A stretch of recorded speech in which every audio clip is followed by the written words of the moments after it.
Sure. First one is breathing through the nose is far more better and effective than breathing through the mouth. Yes. Yes. Can you give a short explanation why? Multiple reasons. I mean, one is the no. Okay, so there's a few misconceptions about the study that keep propagating. So I do kind of want to correct those. So the sort of main. Welcome again to the Train the Trainer podcast. And the goal of this conversation with Melis Balban is to bridge the gap between science and training and vice versa. And we have a lot to talk about. You already wrote a great blog about your article about breathing protocols. And well, you did some great podcasts with Brian Willis and Chris Butler regarding police training. So welcome and thank you so much for your time. Thank you, Eric. It's a pleasure to be here. Yeah.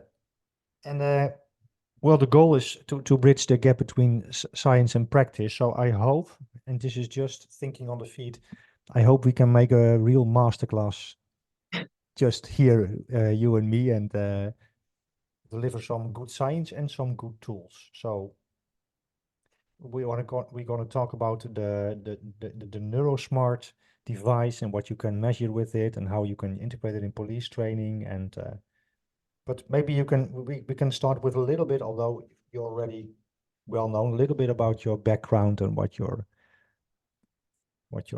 up to right now with NeuroSmart. Sure. So I'm a neuroscientist by training. I did my PhD at Harvard with Dr. Marcus Meister, who studies actually visual circuits in the retina. And I studied visually driven threat behaviors when I was in this lab in rodents. And during my PhD, I kind of noticed certain patterns of behavior that are driven by threat that seemed to me intuitively that they would hold for humans as well.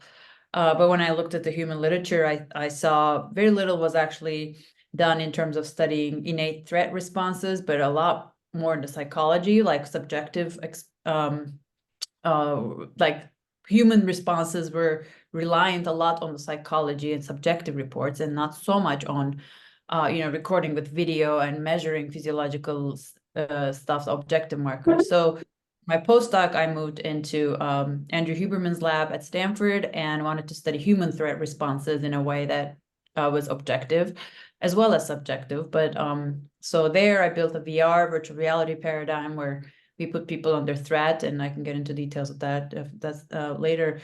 But looked into some physiological and markers as well as behavioral and eye movements, and published that work. There are two things that came out of there that's relevant to my work now. Is one, people that were anxious to begin with were acting very differently under threat than people who weren't anxious, yet they weren't aware of that. So if you ask them about how they did and how they felt, it was very similar to somebody who didn't have anxiety. And so that lack of self-awareness of their actions and their physiology was striking to me. And I thought this could be a therapeutic if we built something that could give people self-awareness. They can use it, that objective metric, to change their physiology so they can actually respond to threat in more productive ways. And that's how NeuroSmart actually was born from that insight.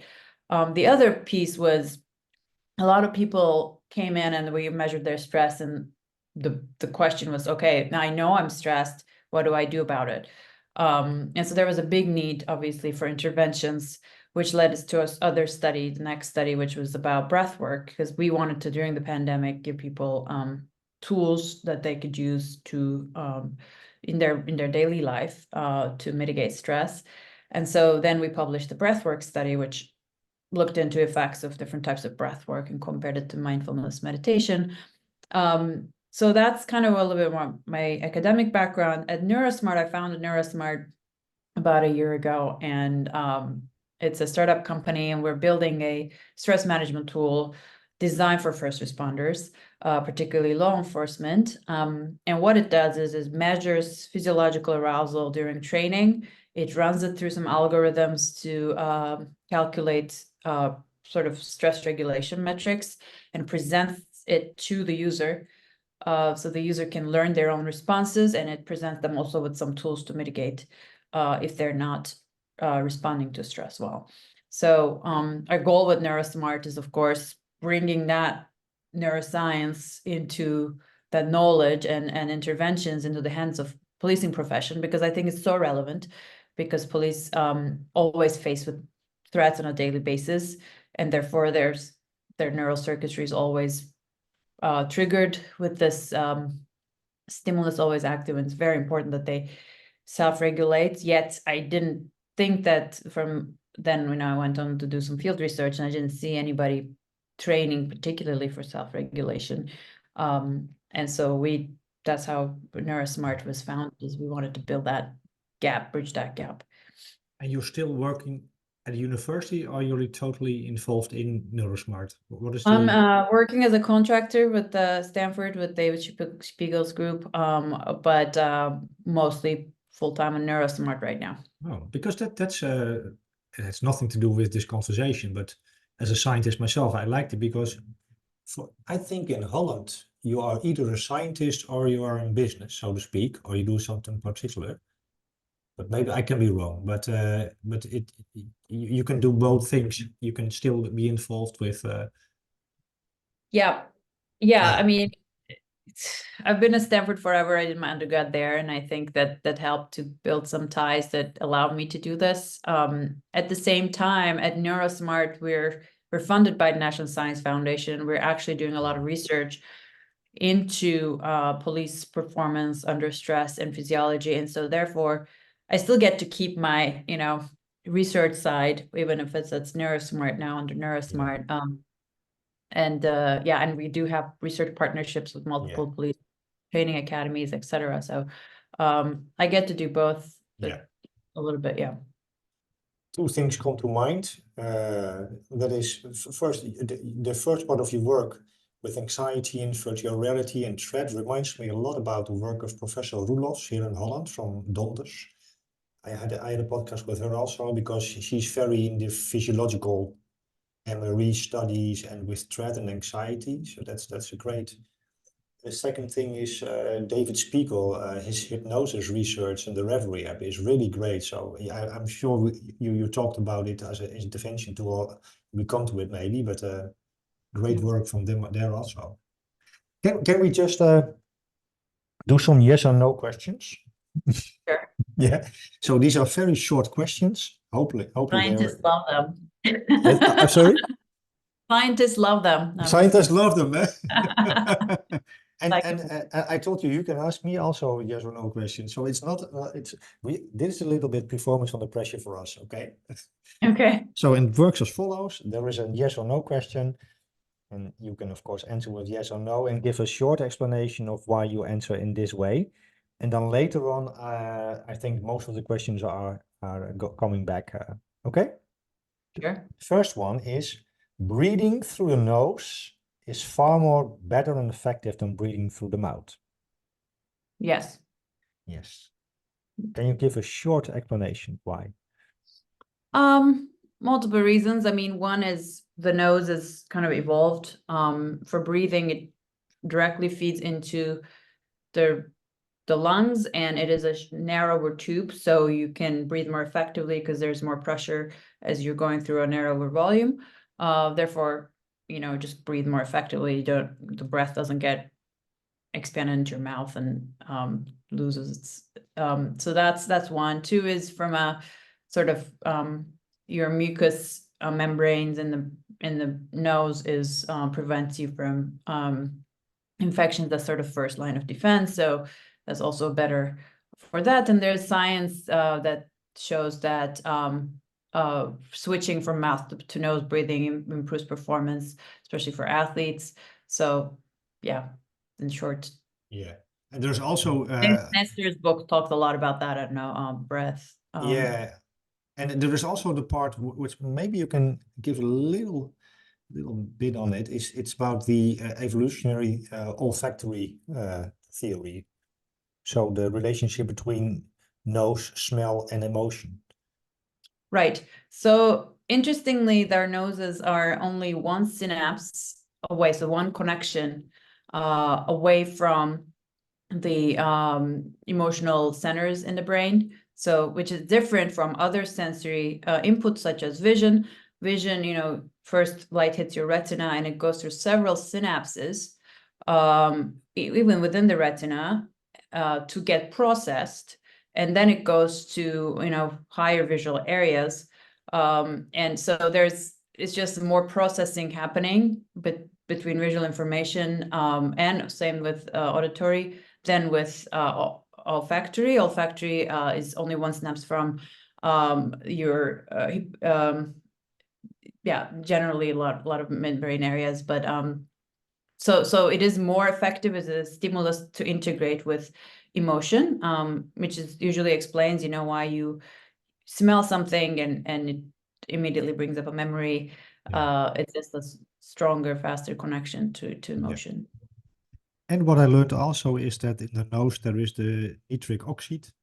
How do you say it? Nitric oxide, nitric oxide, which has a vasodilatation effect. I think 10 times more as nitric oxide. Is that a good name? Nitric oxide. Yeah. So in the nose. Okay, great. So the nose is important. So we breathe through the nose. and in combat it's really important because if you breathe through the mouth, then you get hit on the chin. That's the second question is. The second question is, you studied the cyclic sigh as being more effective than box breathing and mindfulness and cyclic hyperventilation. Eh? But the study was they did it 5 minutes.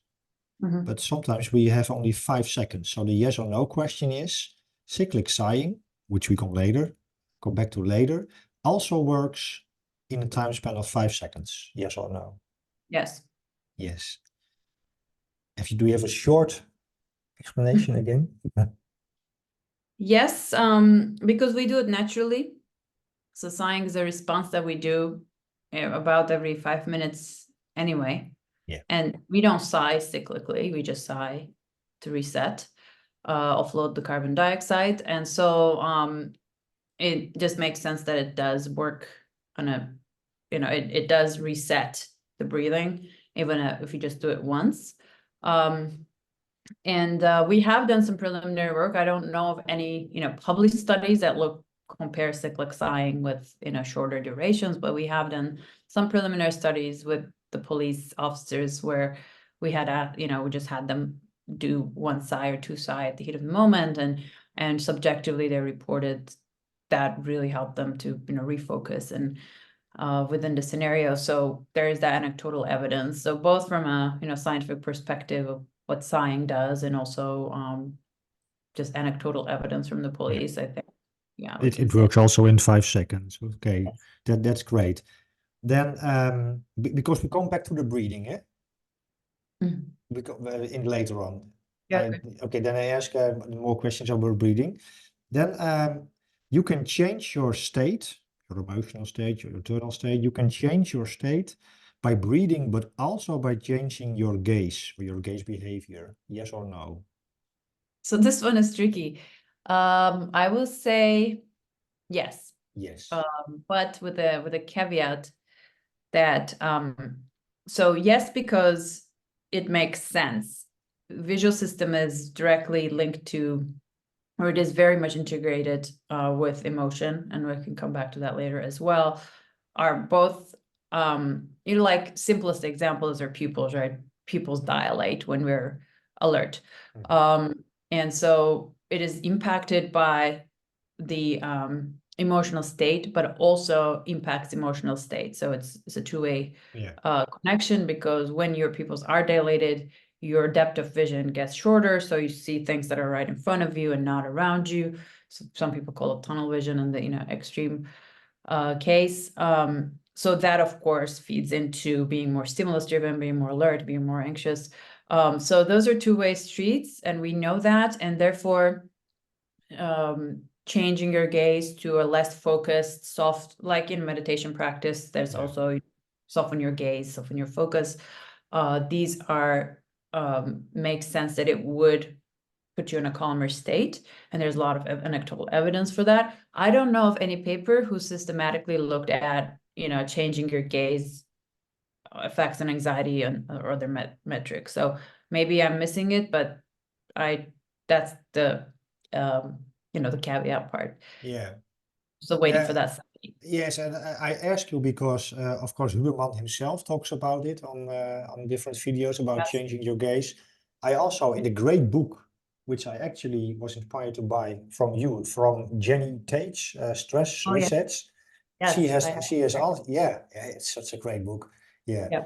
And she has also a chapter about gaze behavior, and I try to reach out to her, but and why I think it would be great if there was research, because in policing and military we have the scan and breathe, and the breathing part we have already solid research. But if we could also now have a little bit more evidence based about the gaze, then I think scan and breathe is even more how do you call it?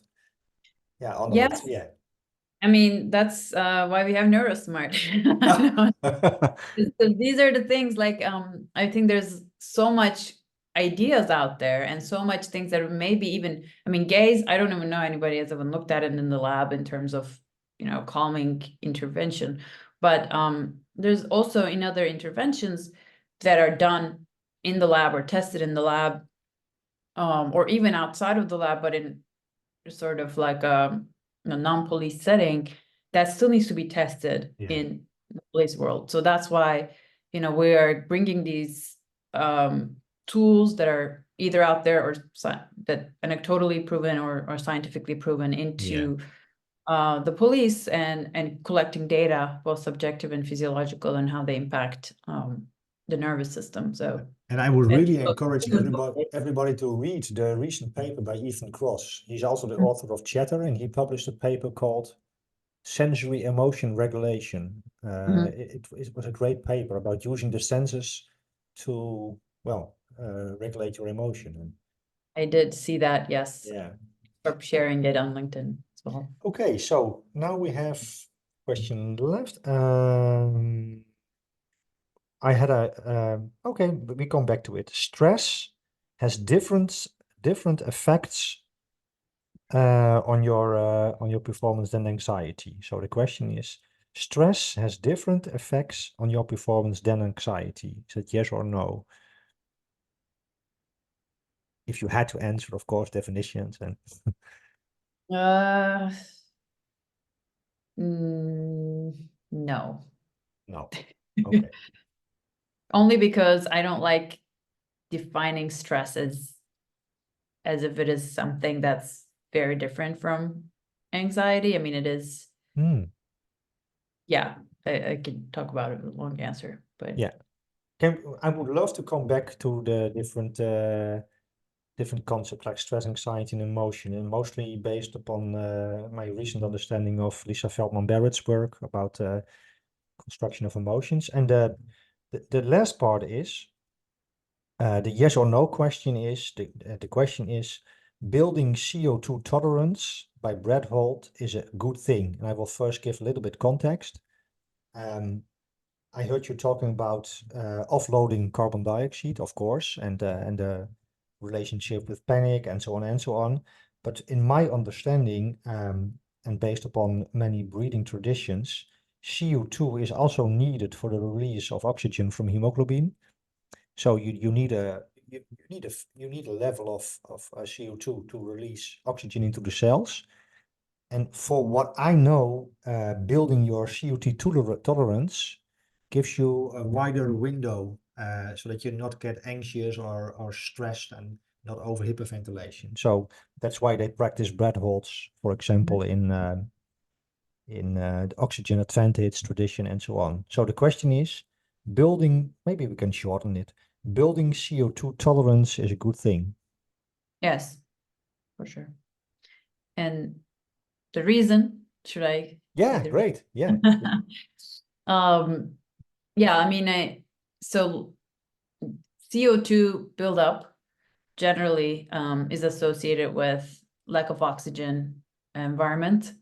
And so our brain actually has circuits that detect that as a potential threat, like an internal threat, or a sign of external threat, that you're going to suffocate. So it's uncomfortable. It is, because it obviously with evolutionary purpose. And so it does activate those circuits that sense alert, or alarm about the physiological state of the body.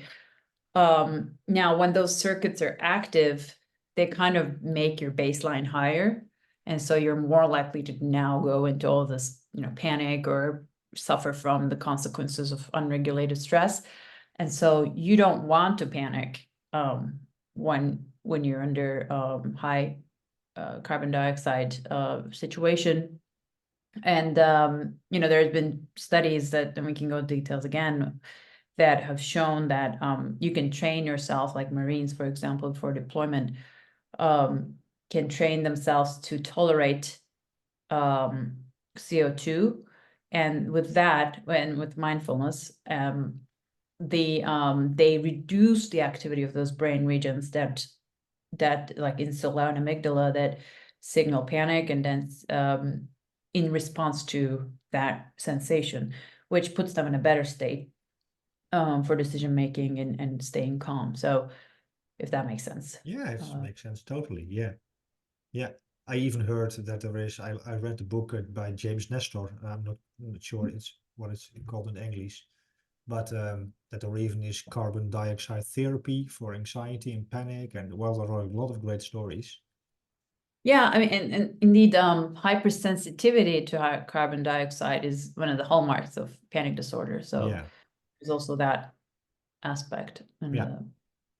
The last question, yes or no question, then we can relax.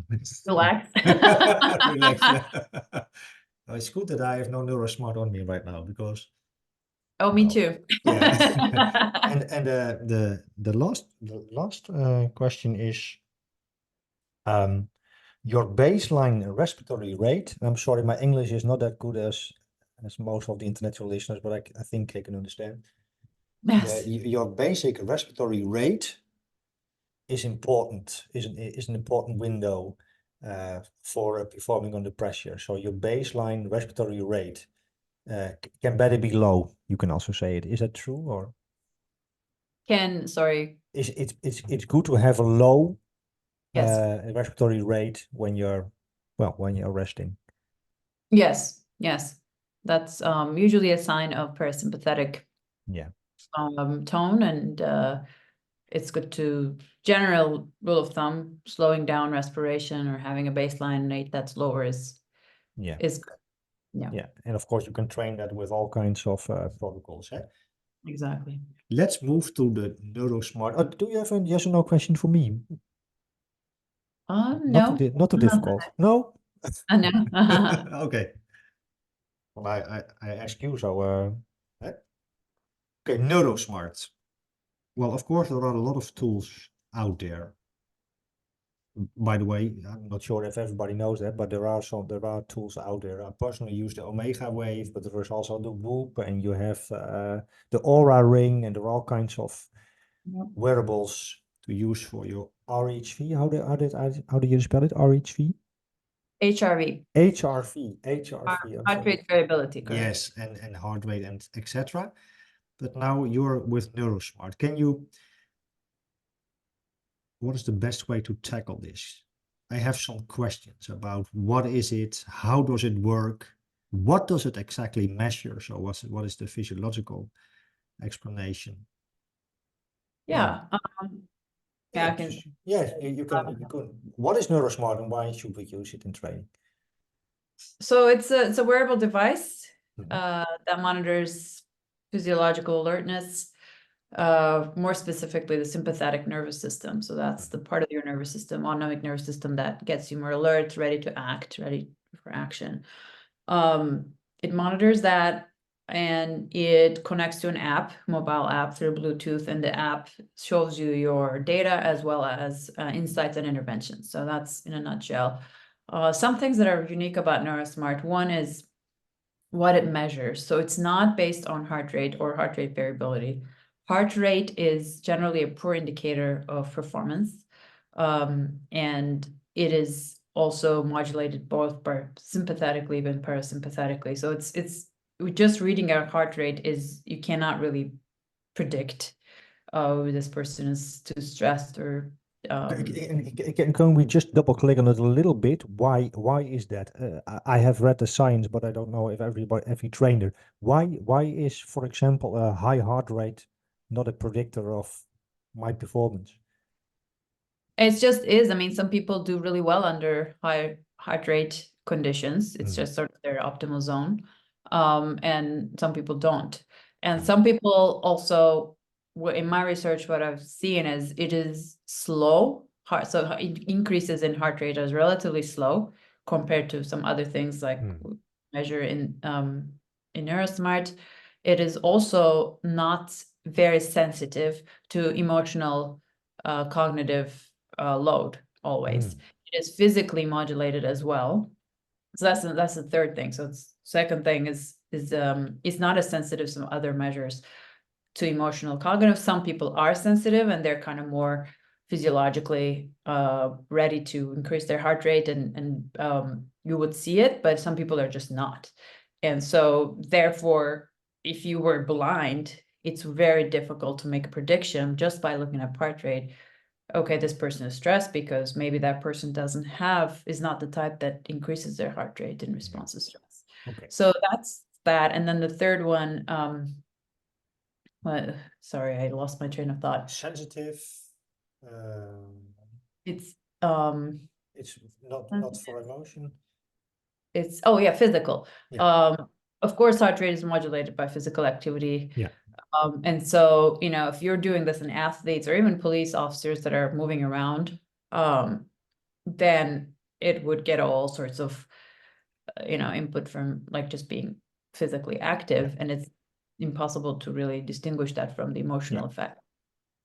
So, I think there are other indicators of sympathetic arousal that are, for example, the pupil dilation is a really good one. As well as GSR, which is what we are measuring in Neurosmart. So GSR is a galvanic skin response. It is literally the electrical conductivity of your skin that changes as a result of sympathetic activation. It is a sub-second sort of change. You can, and it's moment to moment. You can kind of monitor exactly what triggered you because of that temporal precision of the signal. We can monitor, it will respond very sensitively to emotion and cognitive events and not sensitively to physical events. Melis, can I please? Yes. Okay. Yeah, no, it's great, but I want to be sure if I understand it correctly. So, heart rate we said was not that good. HRV we didn't talk about, but you can come back later. But now we're talking about skin conductance. Is that the right word, or? Yes.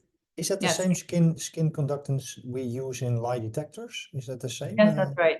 That's the same. Okay. And I think that's very unfortunate. Oh. but yes. Okay. And what?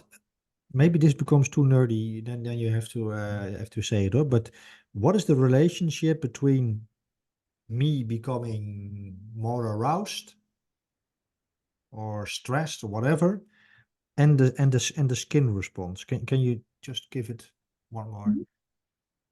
Yeah, I mean, when you're becoming physiologically or more aroused in general, alert, your skin response would increase. Increase, yeah. Yes. And why? What kind of processes are involved there? It's what is the neuroscience behind it? Yeah, so skin conductance, again, as I said, it's the electrical conductance of your skin, which change, and when you activate sympathetic nervous system, it does send signals to your sweat glands that get activated and that make your skin slightly more moist, which increases the conductivity of your skin.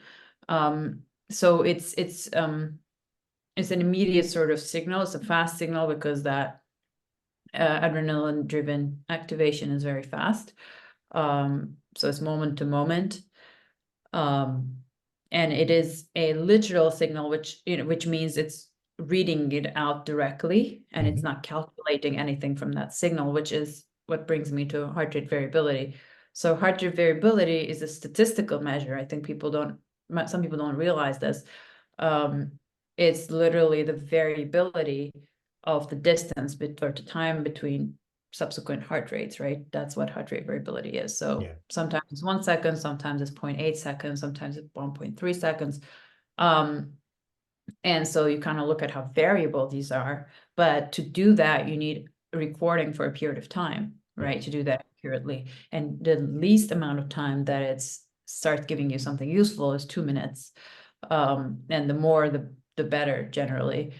Those fitness trackers that we wear, Whoop, or Ring, whatever, that measure HRV, typically measure it at sleep, while you're sleeping. And that's a good time. But they measure it over hours, right? And so therefore they're giving you a measure of your general stress of your body, chronic stress that could accumulate, but not useful if you want to look at your triggers and your micro managing of events that comes one after another, such as in a police scenario. So that's why it's not useful in that context, but it's useful measure of your general stress. So if I'm correct, the skin conductance is sensitive enough to, really from moment to moment, it can give you the state of your sympathetic nervous system. Is that what you are saying? Yes. Okay. And how is it related to, because like adrenaline and the sympathetic nervous system, I can imagine, of course, and then the sweat glands, but you also talked about in other talks about emotional parts of the brain. How is this connected to this measurement? Right. It is it's a correlate. We're not directly measuring from the brain, but we have found actually a good correlation and between the skin conductance response and, for example, insula, which is part of the salient insular cortex, which is part of the salient network. That's also implicated in anxiety, implicated in interoception, that's reading the signals of your body, and also emotional regulation. So there is the research to show, including mine, that this region directly correlates with what we're picking up from your skin. But also, I mean, it is because of your sympathetic nervous system, it is an output of your sympathetic nervous system activity, and so is, your amygdala and other salience network. And I can explain, like, the salience network is part of the network in our brain that is multiple structures that all work to signal a stimulus that we should pay attention to, whether that's a threat, and when it is a threat, of course, that's something we need to attend to, and that's usually how it's, what we're going to talk about today is this response. So it's both of those get activated at the same time. The structures that activate your amygdala also activate your peripheral. Is there a hierarchy? Is there what? A hierarchy? Hierarchy? Hierarchy? Yeah, I mean, is it starting in the brain and then moving through the nervous system? Yes. Of course you can. Okay, it starts in the brain. Everything starts in the brain. Everything starts in the brain. Because that's the structure that takes in the sensory information and makes a prediction about whether there's a threat or not. Once something is registered as a threat, then the peripheral and central changes happen. Okay, so now we have uncovered neurosmart physiology. And it's not heart rate, it's not HRV, it's about measuring skin conduction, which is related to the sympathetic nervous system, and it's also related to brain structures like the insula. Okay.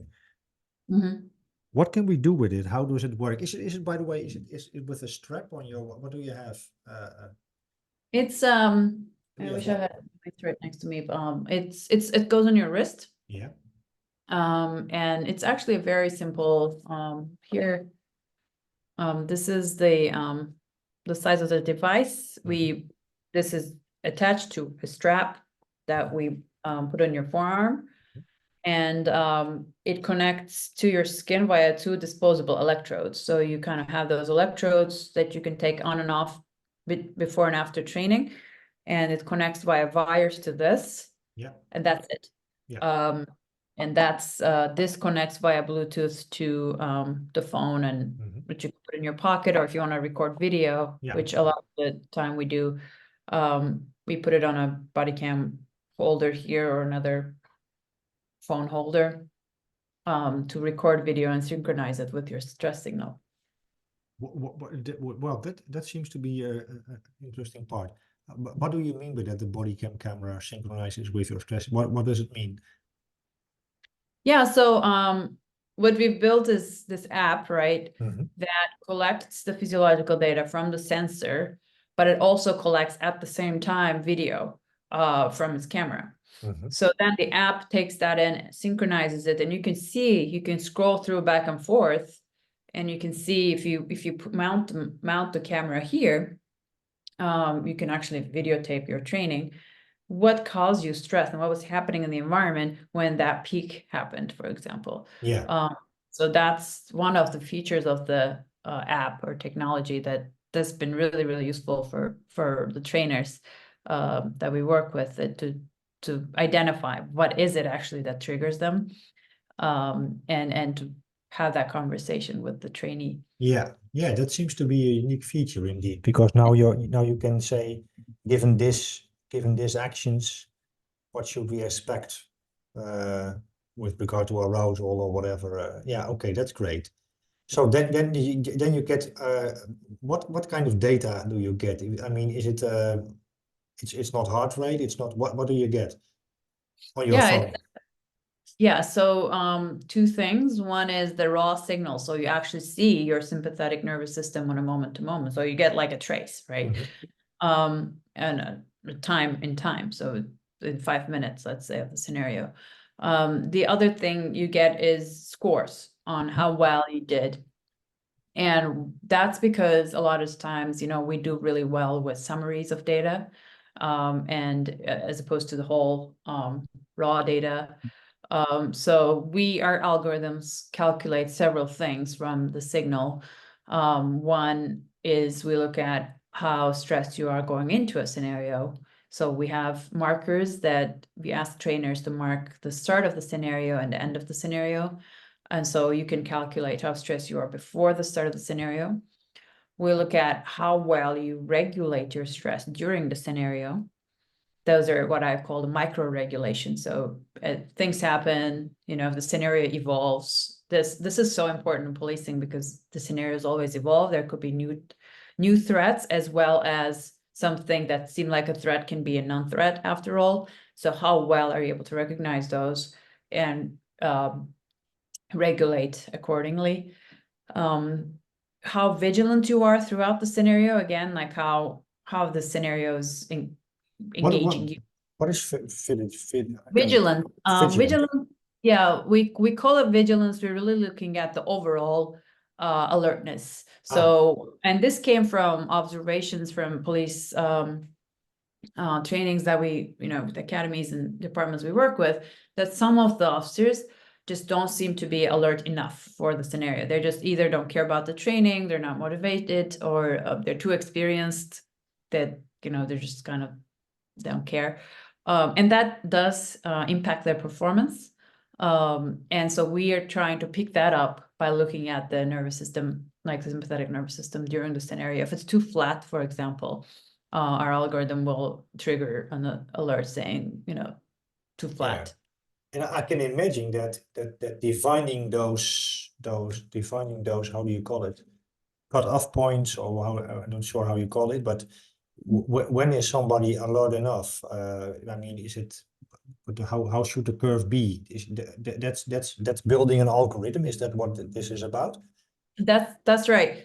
Yeah, this is actually we filed a patent for it, so I can't talk too much about it right now, what it exactly it's looking at. But what we do is every time we work with an academy or a department, we collect this physiological data. We also collect data from the trainers about how well the person did. And then our algorithms using machine learning and some, neuroscience-based priors, try to match, okay, these are the profiles of people that the trainers said did good. Yeah. And these are the profiles of people the trainer said did poorly, and try to find those features in the signal that correlate with poor or good performance. And I can say that we do that pretty well.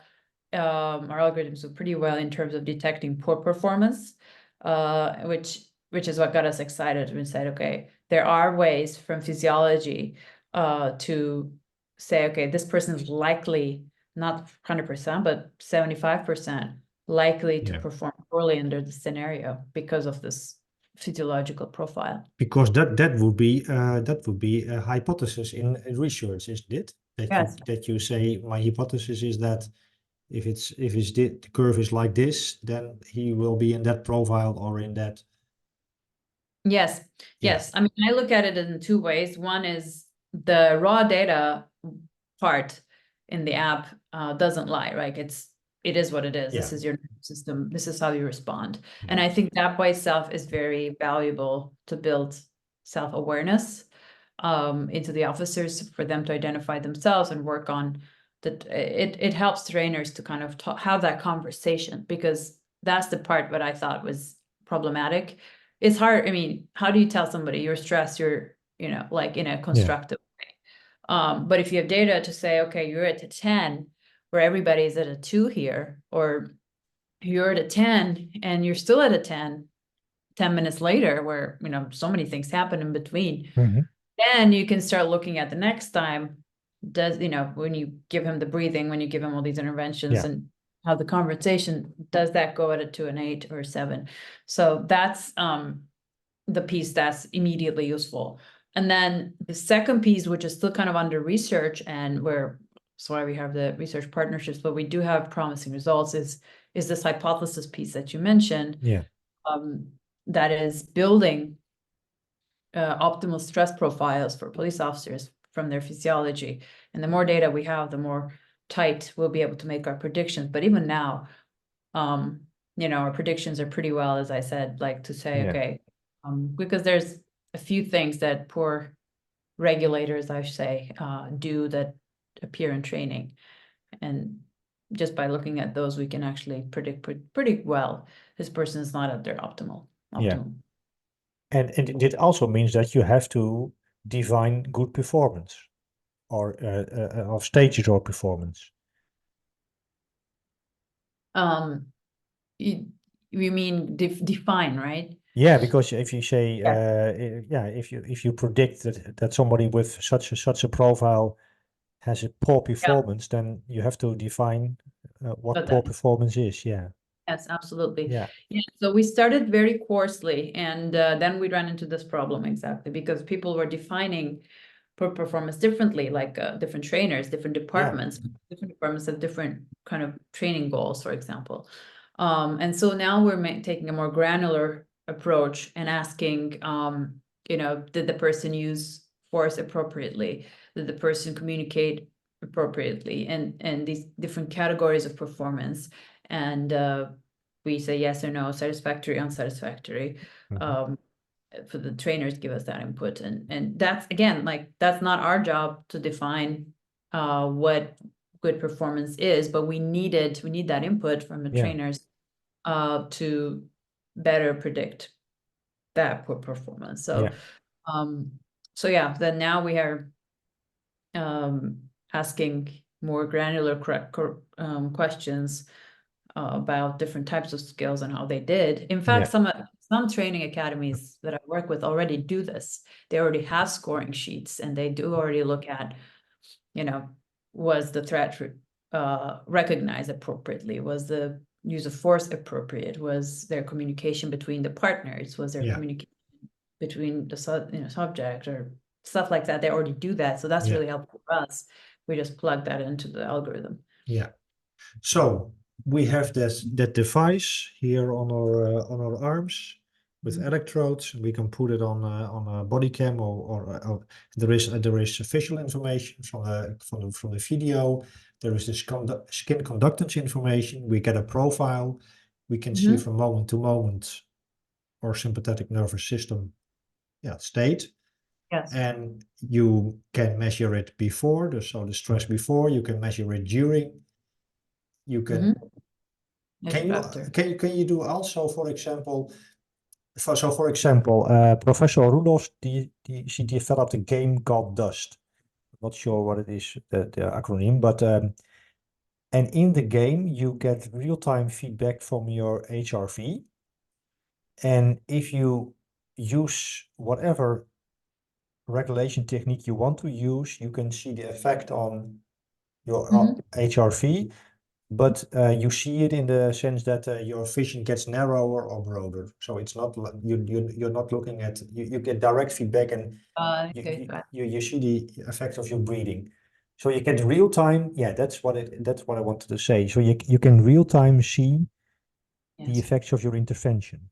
Yes, you can. Yeah. Can you also do that with Neurosmart?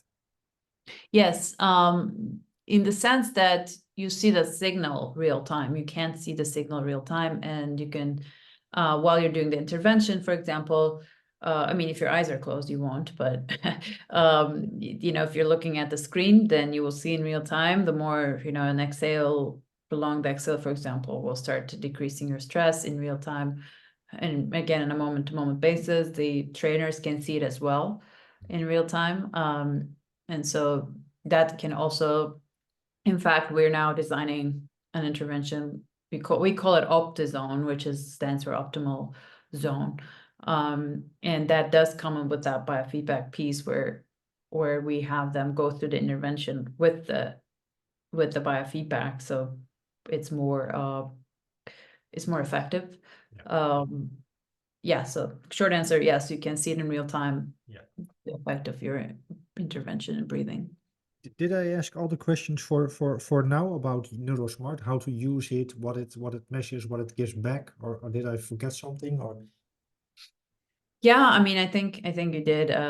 We do. I mean, we'll talk about the intervention piece a little later, I guess. But we do a bunch of interventions as well, and that's something that we're working on right now heavily to build that toolkit, because the ultimate goal again is not just to determine your stress, but that you do something about it and you bridge the gap. And so, we do have a ton of, or not a ton right now, but we're building that kit, and we're actually collaborating with, psychologists, police psychologists, coaches, performance coaches in their, for tools that work for them anecdotally, and maybe they're looking for some scientific evidence for they know that I've talked to so many coaches. They're like, I know this works, like the game, right? Panoramic vision. I know this works. Like, can we do some science with it? Can we, actually prove it? So we have working with coaches. So if anybody wants to use it in their practice, or we integrate in their technique with our system, so we constantly collect data on it. That's something that we're doing right now that I'm really excited about. Before we take a little pause, one question left, I think, for this. When I talked with Judith Anderson, and I hope I speak out it. She's, I think, from Toronto, Canada. She did a lot of research also about the breathing methods and about biofeedback. And she talked about the process of using biofeedback. If I remember correctly, she talked about using the biofeedback in your training, and then in later stages, maybe you can do it without the biofeedback when you're performing. But how is that what is your vision with Neurosmart use? Do you have to use it always and everywhere, or can you do it in some stages of learning process? Yeah, absolutely. I mean, I think it's great. Biofeedback is great to learn. I mean, the whole point is to build self-awareness with objective data. So once you train with it and you learn your triggers, you learn what works for you.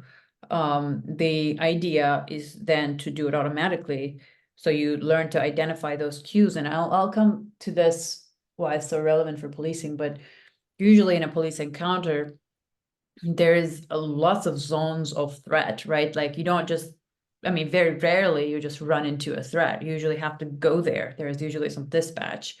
So there's already a lot of building up to it, that allows where your brain and nervous system is still in that zone where you can recognize your signs and self-regulate and use these techniques. So the goal is to use biofeedback to train to recognize it automatically and then to be able to use it. But I think just given how little training police officers do, especially in the US, I'm not sure about, elsewhere, but the more we use it in training all the time, the better, because you can't do enough of it in training.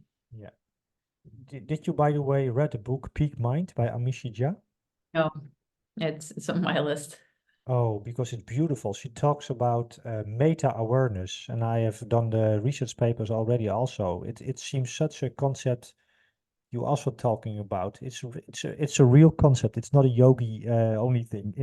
And it talks about being, I think she calls it paying attention to your attention, so that you are aware of your attention or of your arousal. And when I had a discussion with Christian Itterbol, who has recently done his PhD and from the Norwegian sniper school, he also talked about that the most important thing was when the sniper is laying in position, there is a kind of meta awareness.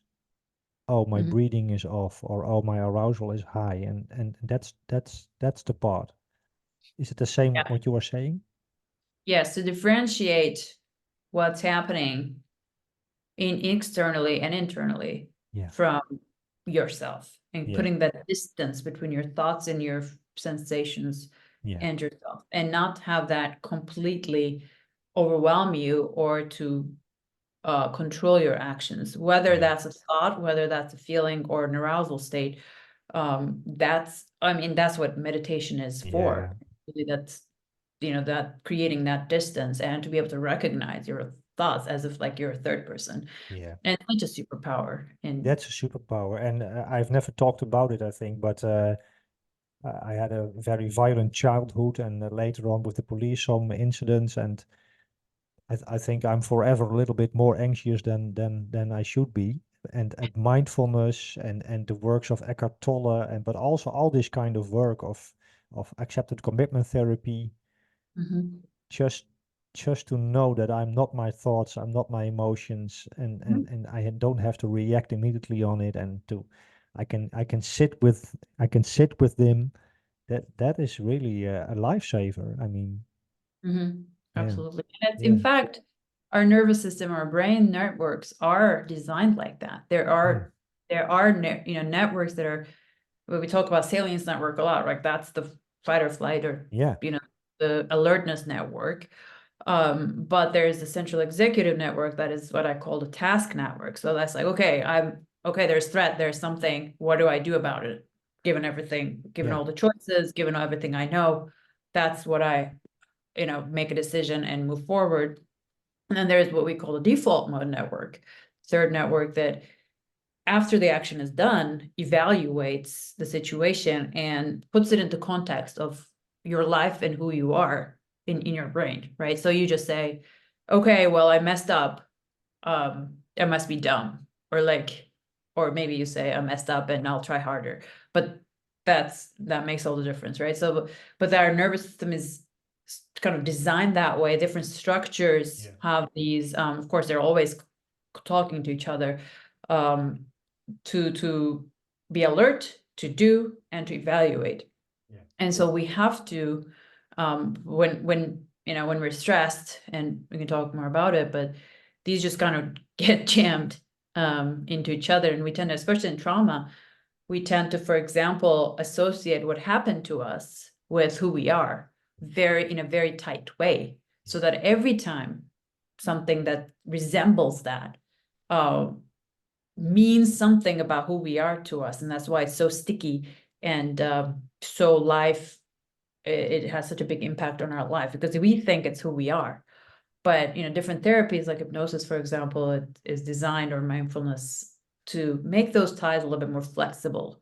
Yeah. So we can say, this is what happened. This is who we are, who I am, or these are my goals. These are three different things, because we can't control what happens, but we can always control what we do about it and how we feel about it. So anyway. Yeah, it's great because it has a lot to do also with mindfulness and meta awareness. And I'm not a neuroscientist, of course, so I'm a little bit an amateur, but from what I know, especially in default network, is also the network where the rumination is. And for those listening, rumination is that thought loop which is going on and going on and going on, and it can make you crazy, especially in depression and in anxiety and maybe in PTSD. And Yeah. what I understand from the research is that doing, for example, mindfulness and meditation is that, I'm not sure what is, but it's doing something in the default network, which is positive. It reduces the activity of the default mode network, like you said, which does then reduce rumination and mind wandering. Yeah.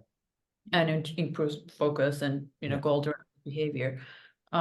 Yes, absolutely. I mean, it's a hallmark of depression is kind of self-referential thinking. Yeah. You think everything is about, like, I must be bad, or Yeah. like that must mean I'm, that this and that, kind of making it all about you, and then everybody's against you, and all this kind of that thinking is because the default mode network is overly active. But in reality, if you silence that network or reduce the activity, then you can start seeing things as they are, and not necessarily about you, or as things that should change who you are. They're just things.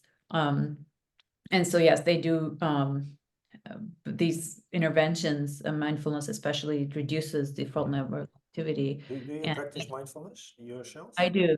Yeah. I do.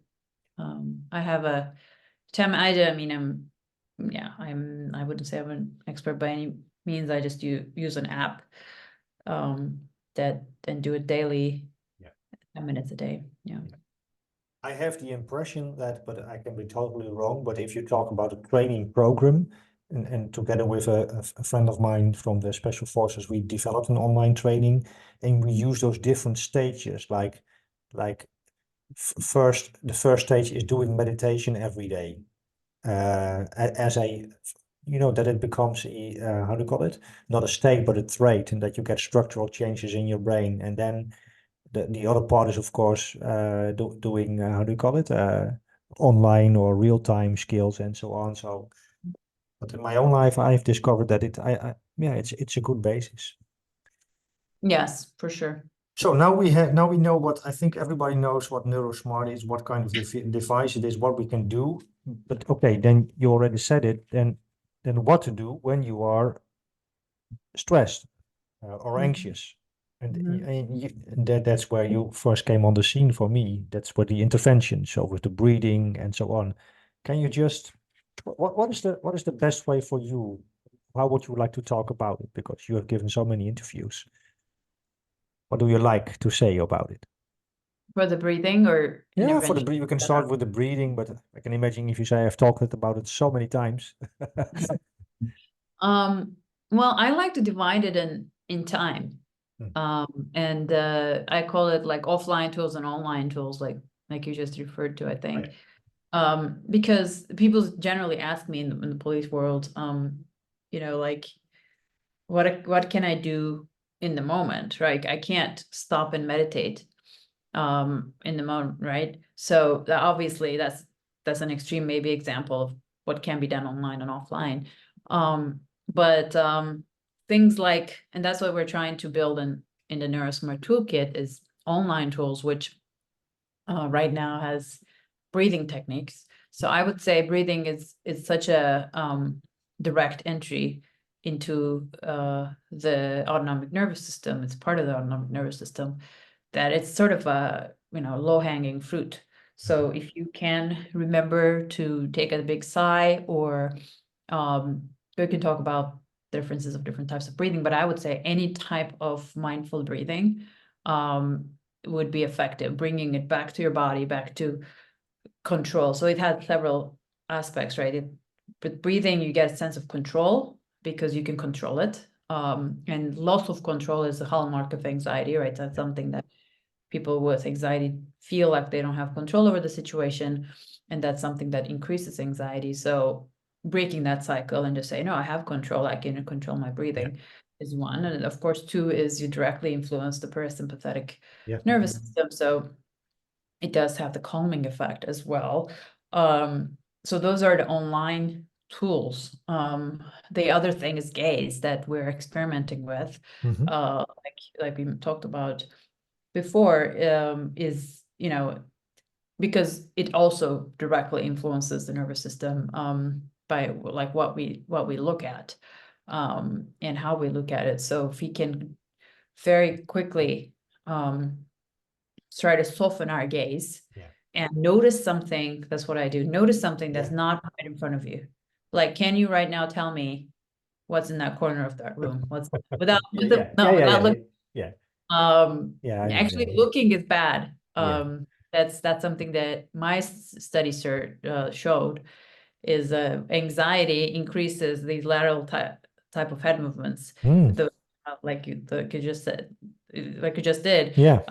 And other papers have shown this in the social anxiety setting, like for children with classroom, kids that are looking around a lot tended to be higher in anxiety. It's almost like a reaction where, you know, we in animal research, we saw risk assessment, like we're not sure what's going on. It's the first day of class, and you want to get as much information to be more certain, to decrease uncertainty. And so that's why we do this thing. But if you do it voluntarily, if you do it mindful, like okay, I'm feeling I get into the tunnel and I'm feeling aroused, and now I'm thinking I'm gonna notice some things in the environment if possible. Just a slight. Yeah, I think that as soon as you change your gaze to a different location, the natural reaction of the nervous system is to focus, right? So you're not really helping yourself too much by focusing in another place because you're still in the focused mode. But what you want to do is you want to defocus while you're still looking at the same place. You're kind of counteracting the urge to focus and instead say, pay attention without looking. So attention, like decouple that attention with looking to something that's in there, because we can't see, we have peripheral vision, right? I know there's a lamp here, I can touch. And that's the idea of breaking out of that tunnel vision. And so that's something that we can do online. Again, I'm not aware of any papers that systematically tested this, but that's something we are implementing and testing as well. So offline, so these are things that you do when you're not on a call. We have a bunch of tools, right? And we divide them into categories. I call them daily hygiene ones that you do daily. And you can do daily. And that's, meditation is a great example of that. And that's really like exercise. I call meditation exercise of the mind because you are building that muscle to focus. You are decreasing your tendency to get distracted, like decrease the default mode network so that you don't get inundated by these self-reflective thoughts, but stay focused. So that's a daily muscle that you have to practice. It won't just happen over time. In fact, it's been shown, I think the 4 weeks is not sufficient, but 8 weeks you start seeing changes at the minimum. In my study, we've shown changes after 5 minutes, but on a daily basis, not something that carried on long term. So I think from Amisha Jaher research, she came to the minimal. She came through from 20 minutes to a minimal dose of 12 minutes. Yes, 12, 13 minutes. I think. Wendy Suzuki, I think also did work, and it's shown in her study it's 13 minutes. So that's the minimal dose for at least I want to say 6 weeks, or maybe 6 or 8, to see the benefits of focus and emotional regulation. So the thing about mindfulness meditation, especially for police, I think, is it sticking to it. And a lot of these offline tools is like, yes, great, I can do it 1 day, 2 day, 2 weeks. But so a lot of the studies actually are done with the mindfulness based stress reduction technique at 8 weeks for 20 minutes a day, which is great if you're committed to that. But I would be shocked if any police officer does that on their own, 20 minutes a day of meditation for 8 weeks. That, we did a study with the breath work, and we had a really hard time getting people to do 5 minutes of meditation for 4 weeks. People started dropping off generally after 3 weeks. So But I know this is true. Okay, these are the facts, of course. These are the facts. I know, but from a should be perspective, I think why do they go to the gym 3 times a week for an hour and don't get 20 minutes? I mean, is it also what is the difference? It's your life. You can also cook. You can also make your good nutrition and do the perfect shake. And why not Yeah. I'm not talking to you, of course, but yeah, I think that's a great question. And I asked that to myself also. I think, and I'm just going to speculate here, something to do with our jobs, our personalities, our stressful lives. It's much easier to do something that's active. And I'm not saying meditation is passive in the sense that it is active mind, but it's physically passive, right? You have to sit down. Like I was just telling myself, I don't have time today, like before this talk, because I have to, nurse my baby, put her to sleep, have breakfast, get ready, put my other kid to school. And then I said, I'm talking about 10 minutes. And it's maybe in the morning rush, it's a lot, but in the course of the day, like it doesn't make sense that you can't find those 10 minutes. But I think your brain makes you believe you don't have time because it's always on to the next thing, especially police, also very sort of very sympathetically driven and mission driven. And so I think that makes it difficult to sit down and with the same way you go to the gym, because you go to the gym, you kind of build on it. More adrenaline. Of course, but I think it is a not self-serving feedback loop that we keep. I mean, okay, can we do it shorter? But at the same time, we are running harder, so it also feeds back, isn't it? Yes, If absolutely. I'm talking about myself also, because for example, I do meta meditation also, like the how do you call it? Saying some words about that I may be safe, that I may be happy, and just yesterday I was doing it, and I was just putting it all together, that I may safe, happy, and something nog what, and then I stood up, and I think why do I not have to make the time? What is it? Yeah. Yeah. Okay, but back to Neurosmart and the intervention. We have online, like breathing. I want to double click on it. We have online, we have gaze. And this is the first time I heard it more nuanced. That's great. Thank you so much. I will be, yeah. Then we have offline tools. We talked about meditation, mindfulness. Right. Do you have other offline tools? Yes. So we're incorporating what's called a body scan. It's another kind of meditation tool by scanning your body top to bottom and releasing tension. So the thing that we do with all these interventions, obviously they are well known, and some of them are well studied, some of them are kind of well known in the Eastern medicine fields, but making them make modifications so they're more palatable by the police and also more practical for the police. So body scan, something that we encourage people to do before they step in at home to home, like transition between work and home, because a lot of the times, unreleased tension stays in our bodies at the end of the day, especially if it's a stressful day. So it's a great reset, and it only takes a minute, right? Or two. So body scan is definitely one that we have there. Others, we talk about hypnosis, right? With David work. We have a hypnotic script there as well, which we recommend doing for anytime you need to context switch. So it could be, so it's great for trauma as well. I just have to say that our tool is not a therapeutic tool. We are building it as a training tool and a mental resilience training. And this is not replacing or anything that is, when people need help or I understand. psychologist or anything. It's not. It's training and for mental resilience. So hypnosis is a great tool that makes it easier to have a really fast shift in negative experiences. So whether that's trauma, whether that's pain, in fact, it's been studying a lot in pain, but how we interpret it and because it has something to do with the default mode network and how it interacts with the central executive network.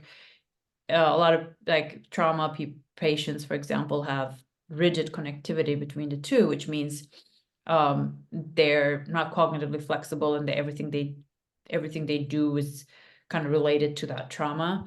But hypnosis is a great way to reduce that rigidity and to reconnect. We call it disconnect and reconnect to a more pleasant experience. So it walks you through a day on the beach, or it walks you through an another pleasant experience for yourself personally. And because of that initial hypnotic state you go in, you actually do make connections to that pleasant state. Now, the next time this experience happens, it's not as unpleasant feeling, it's more pleasant feeling. So anytime you want to kind of switch out of a unpleasant situation feeling state, then hypnosis is there as well. We do have cognitive interventions that are Can I just come back Yeah. to the hypnosis? A few years ago, I started to become interested in hypnosis, and I had, like many of us, I thought about the stage hypnosis and that you could. I had all those crazy things about hypnosis, and then there were some doctors in the Netherlands who they called it medical hypnosis, but I was thinking, I do not want to go in hypnosis because then I have to do all those stupid things and I'm not in control anymore. Okay, then self-hypnosis came into the scene, and even then I was a little bit like with the Reverie app or some other apps. I thought, yeah, I'm not sure what to expect. Maybe I come back. Don't come back. And actually, Ken Murray, the founder of Simonition and the author of Training at the Speed of Life, I had a podcast with him this week. He did a lot of NLP, and he talks about hypnosis, very, very practical, and so it was wonderful to hear him also. But is it possible in a shortened version? Can you walk me through a script? I don't mean just like the steps of a script. Is that possible? Yeah, I mean, I'm not an expert by any means, so I don't think I can do it. But first of all, your voice is very important. Yeah. I think there's a quality of voice, and all the like both David's and also I actually had a personal hypnotherapist even before coming to Stanford. I did some work personally on stress and had a hypnotherapist in LA. Peter Bedard, if anybody wants to read his book, or him, which was life-changing for me. So that's how it started for me, his voice. And also, so it typically starts with a countdown. So you lay down or sit down or relax, take a few deep breaths, and then count down from 10 to 1 or 1 to 10. I don't remember. 10 to 1, I think. Yeah, 10 to 1. It puts you into that state. And one thing here to say is hypnotizability is a trait, although very recent research shows you can also change that. So which suggests it is a state that's changeable. But for most for general purpose, let's say it's a trait, which means everybody varies on that spectrum of how hypnotizable you are, and the effectiveness of this intervention, of course, depends on how hypnotizable you are. So that's the caveat. And Dr. Spiegel in the app actually walked you through a self-diagnosis of how hypnotizable you are. I'm very hypnotizable, and so that works. But that's the first thing I would advise that users go to the app or elsewhere to. So it's on the app. It's on the Neurosmart app. yes. Is hypnosis It's script? not. Yeah. Yes, it's Neurosmart app has a hypnosis part, but the Reverie app is all Yeah. about. So if I'm a police officer and I want to do hypnosis for why should I do it? Can you just explain it one more time? Just to calm down or to change? It is what effective for stress release, but I would say context switching. So if you are finding yourself still agitated from what happened yesterday or what happened 10 years ago, to break a connection of some experience from the past to this moment, how you feel, is, I would say, it's a very fast and effective way to do that. So definitely worth a try. Again, if it's negative experiences about your life, about a particular situation that you can think about. I think that's really important for hypnosis. Is it's not necessarily generalized anxiety, but it's something that you can pinpoint. You know what's bothering you, know what happened to you. It doesn't have to be a shooting. It can be a discussion in the office. It can be a relationship with your boss. If you can think it, if you know what it is, what words or tone of words or appearances that trigger you, then you can use hypnosis to disconnect that association with negativity and shift perspective. I also talked with you also talked with Brian Willis, isn't it? I did, yeah. Yeah. And he's big into I'm not sure if I spelled it correctly, imagination. Yes. Yeah. And I talked with him about it, but it seems to me that like visualization, imagination is on the same spectrum as hypnosis, because you can just see it, smell it, feel it, and then you can do the trance steps, and and especially if the voice of David Spiegel. Yes, mental imagery, I think it doesn't have the same hypnosis state as as hypnosis does. So hypnosis is a little bit more specialized form of it. But I would bet that people who are hypnotizable also, we can use mental imagery more effectively, because mental imagery also doesn't work for a lot of people. Some people can't visualize things. So we do have mental imagery also, and I think they are related. We use mental imagery for more, I say, we have a confidence training. So sometimes it's confidence gets in the way and of performance, and you're doubting your ability. That of course triggers stress, or if you don't have experience. So how do we have them go through an exercise where they imagine being this confident version of themselves in this situation. So we have another one where with the data we've identified, putting on handcuffs, arresting somebody is hugely stressful. It's one of the biggest stressors that we've seen in training. And that makes sense because you're closing the distance to the suspect. It also involves some motor skills, right? Fine motor skills integrated with stress. So people usually mess up, and sometimes, even more importantly, that's the part of the training that sometimes gets avoided. They're like, okay, then I would handcuff. They just speak through it. They're like, okay, I would put the handcuffs and then end of scenario. Where I'm like, no, do it, like actually do it, and then move on from it, and let's see what you do next. And that's when things start getting like messy. So we have a script that has them imagine going through the steps of putting a handcuff of somebody to somebody, and doing that confidently, what that feels like, what that looks like, what that feels like in your fingers. So those are all practices they can do offline. I think this is shown in sports a lot. Right. So we have those offline tools like mindfulness or attention training, focusing, refocusing. We have We talked about hypnosis. We talked about imagery. True. Mhm. We talked about online tools, which you can use directly, like breathing and gaze. And now to the breathing, because I didn't want to start there because you have been in so many podcasts already with the breathing, but it's still important, of course. You researched the effectiveness of breathing protocols like box breathing, which is usually called tactical breathing in a box, 4-4-4-4. By the way, in Dave Grossman, his book, he explicitly stated that it's not about the 4, it's about what you can tolerate. That was nice to read. So you compared the cyclical sigh and the hyperventilation. And you found that the sigh is the most effective.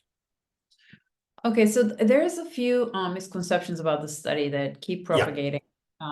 So I do kind of want to correct those. So the sort of main purpose of our study was to compare attention to breath, passive attention to breath, to active shaping of breath. Yeah. And so all 3 breathing protocols were grouped in that sense, that they are all active shaping of breath. And overall, they were more effective than passive attention in 2 domains. One was mood, which is interesting. So positive affect, we call it positive emotion. Yeah. And then 2 is respiratory rate. So they resulted in lower resting respiratory rate, which we talked about before as a good thing. It's parasympathetic tone. And then we looked at different groups of breath work and found that cyclic sighing was the one that was mostly driving this effect, the difference between mindfulness and breath work. So cyclic sighing was most different from mindfulness than other breath work was from mindfulness, if that makes sense. Yeah. Didn't compare breath work against each other. I can't say cyclic sighing is better than box breathing. I can say cyclic sighing is more different from meditation than box breathing is from meditation. That's what I want. But can you say that cyclic sighing? I have to come up with. Can I say that I get faster or better in a parasympathetic state with cyclic sighing than with box breathing, or is that the wrong conclusion from this study? It's not a conclusion from this study because we didn't look at it. But I would hypothesize for another study. Yes, only because they extended exhale and the lack of breath holds. And there was one study from Rogers. I'm not sure who he compared prolonged exhalation with tactical breathing. And he found that, well, not surprisingly, that real-time prolonged exhalation is superior. And you know the study, and we talked about it, I think. I think so, yes, that's really well. Yes, the only study I saw which compared those 2 methods. Okay, so that's a nice nuance, because I interpreted it as being. I think it definitely was interpreted slightly wrong in the press. It makes sense, of course, that cyclic sighing, because of it's faster. I mean, you don't have to remember, you don't have to count, and right. Yes. Yeah. So I mean, I think that a few things to take away what the implications. One is all 4 groups, first of all, showed benefits, significant benefits in reducing anxiety, improving mood. So the implication is take whatever you like doing and do it every day, because these are all things that, I mean, cyclic sighing is, you can do it on the moment as well, but and that's most, like you said in that study, in the Rogers study, that could be effective, but in overall, I would say just, adherence to the protocol is very important. That's something that mediated the effects that we saw. The more people did it, the more long-term benefits, or the the more daily benefits they started seeing, because you learn how to do it, and over time, you know, after 6 weeks, you get more benefits from it than you did week Yeah. 1. So definitely, you know, if you don't like sighing, I'm not saying box breathing is bad. Nee. So, you know, stick with box breathing if it works for you, or stick with meditation if it works for you. Yeah. Now, meditation is a bit different because it's not intended as a calming practice. It's intended focus practice, the kind of the meditation that we did. And so it's not surprising that it's not as effective breath work in the immediate aftermath of it. Yeah. It's a different practice. Yeah. Are you aware of the one breath reset methods? That is from Anderson and Paula Di Nota. Yeah. And it in retrospective, it looks like a sigh. I have she did it in video for me, but I think it's an inhale. I think it's a physiological sigh, if I remember correctly. Yes, And absolutely. I'm not sure. I don't have the study anymore, but they found that it also had a direct calming effect, if I remember correctly. Yes. That would be great. That's a replication. Yeah. Exactly. I mean, it's that's very similar to one breath reset method that we did it cyclically. But yeah, as I said, the nervous system already had this. You do it subconsciously, so why not do it consciously when we need it? Yeah. We already have the circuitry for it, so that's kind of the idea behind it. Now, Which is yeah. one single sigh is effective. Yeah, exactly. So now Chris Butler also asked you about the internal focus of attention by focusing on your breath. And there is a lot of, especially from force science, there's a lot of emphasis upon the external focus of attention as being needed in a conflict to focus on the aggressor or the subject, whatever. And the question then he asked you was, if I have a subject in front of me, I have all my attention focused on the subject. Does it not distract if I'm doing voluntary breaths of whatever protocol? And you answered that question already there, but I would love to hear you talking again about it. Yeah. I don't remember the exact question or answer I did with him, but so this is why this sigh is so effective in a short term, because we don't want anybody to just stop what they're doing and start sighing or start meditating or doing any sort of thing. But what I recommend, the sighing to be done prior to go into an event. And if you're in front of a suspect, I mean, even then you can kind of do a single sigh to reset. I think you don't need to really direct your attention internally to do a sigh. You can just do it, and better if you train with it, then you'll automatically do it. So I agree with the for science Bilonsky talk about external attention being better than, like, there is a place for interoception, and there's a place that and in the middle of the action is not the place for interoception. So sort of what we did with gaze, can you direct your attention to the environment is beneficial, and I would advise that not to pay attention internally in the moment. And if you can do a sigh, that will still be useful, but you don't need to pay attention to that. I advise that you do it, and that on the way to a call, on the way to a scene, before you're actually face to face pointing gun at each other. Yeah. And Professor Rudolph talks about the Pavlovian conditioning in this regard, where she says that it has all to do with awareness, of course, with meta-awareness. So you just recognized you're out of, what do you call it? Your state is not matching the external state, and then without thinking, you get a sigh or whatever you practice. Yes. Better if you practice it and practice it together in real time in a stressful situation. Right, exactly. Yeah. Is there a?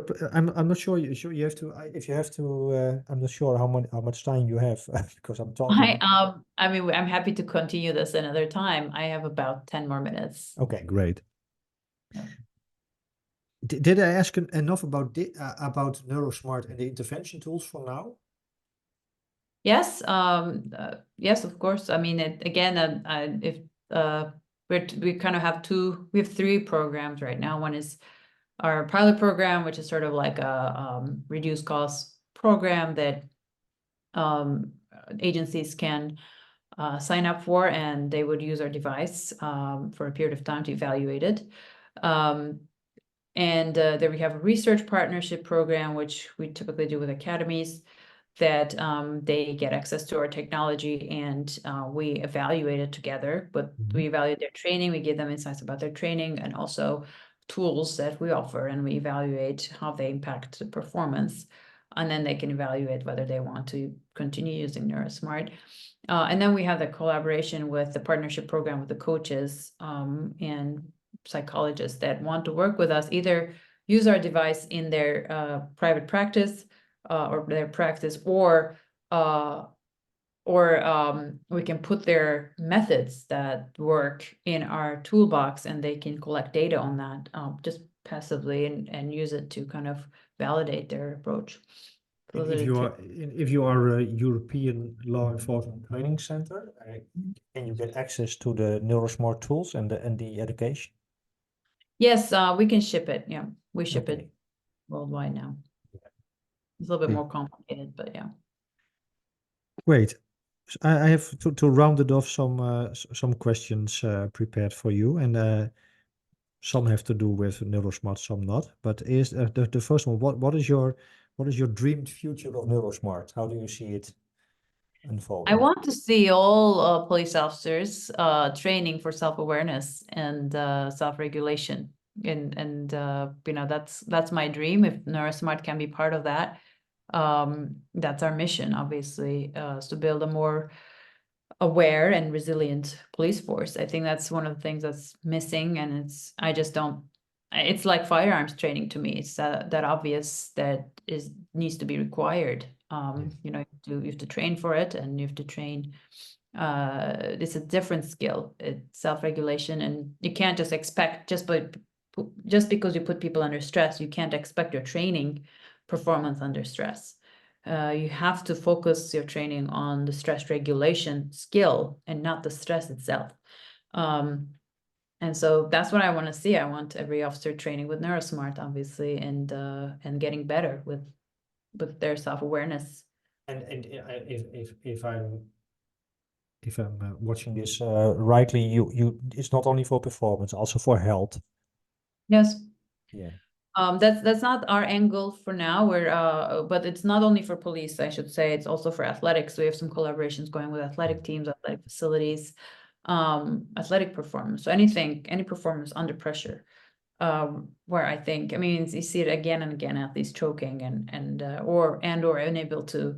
And we didn't get too much into the science of this, but that's maybe for another call. Yeah.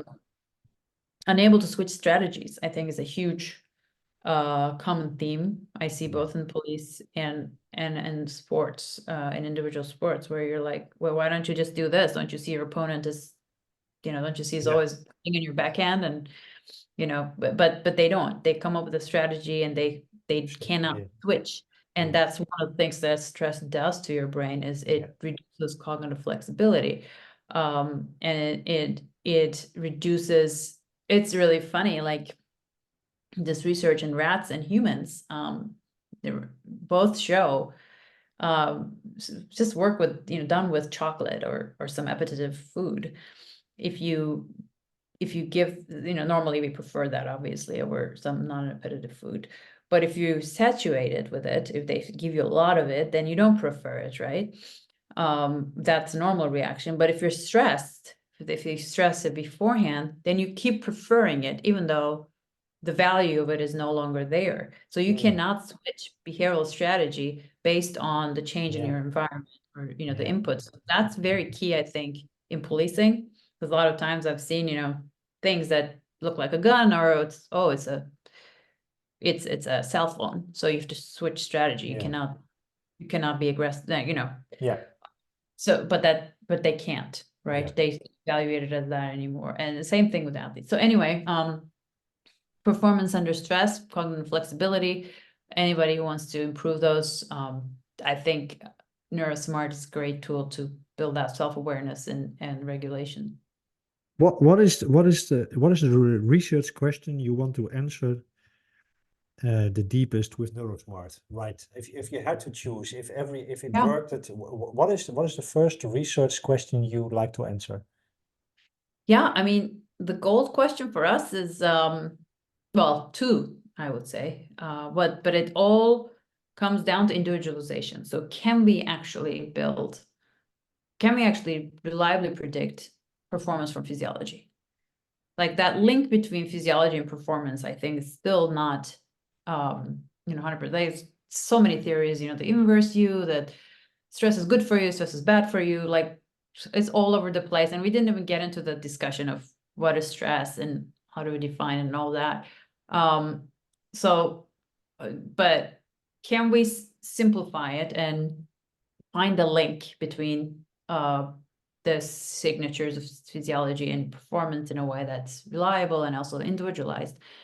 Now that we have machine learning, right, we're learning from somebody's, because I think if you know yourself, right, I think everybody has a little bit of an awareness that when they choke or when they're like, it's not completely random. So I think we can do this with data. Like the computers can learn it too. And then that would be really informative or useful to alert us when we're getting there, when we're getting to that zone, so we can make adjustments. I mean, for me, it was eye-opening when I started putting NeuroSmart on me and I started having all these calls. I recognized some meetings were really like off the charts compared to others. I was like, okay, what's going on? And that led me to really do some introspection, because I thought, I was just running through the meetings and I just assumed, okay, this is a stressful day, like whatever, like I'll suffer through it. But no, like, Wednesday 11 a.m. meeting is different. And, maybe I can squeeze in a 2-minute breathing before that, or I can go for a walk, for a run after that. So I don't have to suffer every Wednesday all day long, right? So it's a big difference. So that's kind of the goal I want people to take from this. It's like, generally we know we're stressed, but it's, especially when we're stressed, hard to pinpoint how and what to do about it. And this will help people to gain that self-awareness. And sorry, I didn't. No, yes, you answered the question. What do you Yeah, want to, yeah. Yeah, so the question is like, if NeuroSmart can alert me in a reliable way that this is coming, then I will live a better life. Yeah. Better Wednesday. Two short questions. Yes. Who inspires you the most at the moment from a research perspective, or in the relationship to your work or intellectual development? Oh gosh, this is very hard. This is a very hard question. Yeah, Very sure. Yeah. a lot of answers. Some, it doesn't have to be the most important, but just someone. Well, and from an intellectual perspective, Yeah. Again, I'll feel bad saying a name because I feel like Yeah. I don't want to say a name, but the first person that came to my mind was Lisa Bennett. It's because I think her work is so groundbreaking and Who Lisa Lisa Barrett. Feldman, yes. Oh yeah. And groundbreaking, and also connecting the mind and the body, and kind of shifting the way we think about emotions. I think it's so influential. I mean, having said that, there's so many people in the science field that it was work I love. But for me personally, also, I'm in this part of my life where I want to become a little bit more practical than so I'm moving a little bit away from, I'm not moving away from science, but I'm moving a little bit away from academia. And and I want to get my hands dirty, and I want to make things, work with things that are not so perfect, not so, Hmm. cut into an experiment. And so I'm actually on a daily basis inspired by police officers. So Oh, that's the great, different brilliant. answer, because they are so, in a way, connected to reality, deal with real world problems on a day-to-day basis that academics don't. To be very honest, like, I mean, we just sit in our, papers and think. But like, I would be terrified to do it. In fact, I did go on a ride with a cop program in Mountain View, and I was terrified, and we didn't even see anything that was, it was just like drunk guys and in the park, and that's, or somebody with an expired registration, but I was still terrified. So anyway, like getting my hands dirty, getting my feet on the ground, and being more like grounded and in that sense. So that's Yeah, that's why I'm inspired to help police officers with what I great. can, but I know Yeah, it's kind of my day-to-day inspiration these days. So. great. So Lisa Veldman Barrett and police officers. And then, Yes. and then one last tip. Which book should we read today or tomorrow? What is a good book for police? Let's say if we can come up for police trainers, but it can also be for just people interested in police performance in general. Is there a book? You already showed one, but Yeah. I mean, I was thinking of that because that's just yeah, my mind right now, and been working on, some tools. practicing. Sorry? You're working on some tools from the book? Right. I mean, the book summarizes a lot of the tools that are already out there, right? So I think it's a great summary for everybody. I'm so bad at this. I really I cannot like recommend. I mean, breath for just James Nestor obviously is another one that I would recommend everyone, but yeah, I'd have to think more. What is a good book? This is purely for self-interest. What is a good book for hypnosis? Because David Spiegel seems so difficult. The books are so difficult. Oh yeah. I mean, is there a layman books for hypnosis? Just Oh James yeah. Nestor for hypnosis? Oh, I don't know. It's a Mm. great question. I read papers, of course, of Yeah, David, and yeah. I mean, again, like I would recommend Peter Bedard, Convergence Healing. Conversions. What's? Convergence Healing Ah, is his brand, and Create Your Health is the book. And so that talks about hypnosis and how to not just hypnosis, but how to really apply some of these tools to your daily life.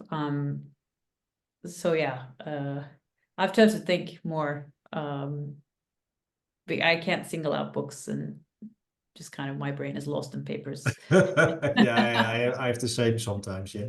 Yeah. Well, thank you so much for. I really enjoyed it, and think Thank you. we had some great insights and tools. And thank you so much for your work.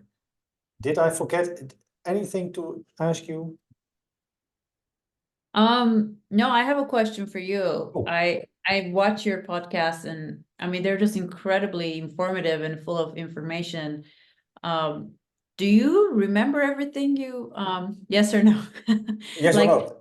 how do you because I can see, you talk to the experts, and there's sometimes conflicting views, and and not just views, but data that these are all topics that are still being researched. How do you synthesize all and kind of what motivates you to talk to people more? I'm just endlessly curious. Curious? Okay. Yeah. And I think that's the main thing. I'm just interested. I'm interested in people. I'm especially interested in conflicting ideas, because there for me is like, it's like a puzzle. Because Yep. that's one part, but the other part also is well, exactly what you are saying. I like to, because I've been both on the streets, and I've been in academics, and this is a great position to be in, because you can understand Yeah. and feel both sides. And so I can feed back to the academic community some things, and I can, how do you call it? I can translate some research into real, because I give a lot of lectures, but also training, and then I can use all those because I'm just trying it out. Yeah, that's awesome. Yeah. Oh, thank you for it, Chrissy. Yeah. Well, we end this great conversation. I say goodbye to you 1 minute. I put it. thank you.